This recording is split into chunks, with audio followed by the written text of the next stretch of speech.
Le 2 septembre 1666 a eu lieu le grand incendie de Londres. Toutefois, il a débuté le 2 septembre pour se terminer le 5 septembre de la même année.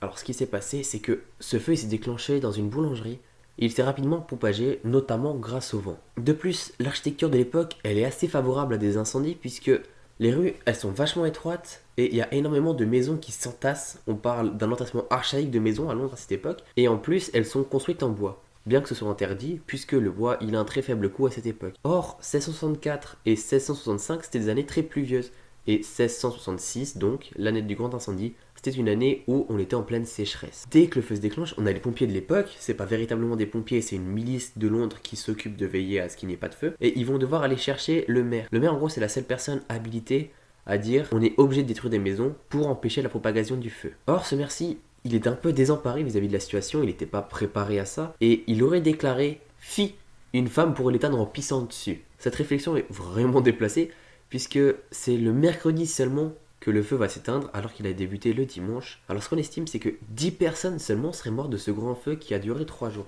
On dit par exemple que la servante des boulangers est morte dans cet incendie. Mais il faut quand même compter les victimes indirectes de cet incendie puisque on va avoir un hiver qui va être assez rude pour les personnes qui ont eu leur maison détruite et qui vont notamment mourir de faim ou de froid.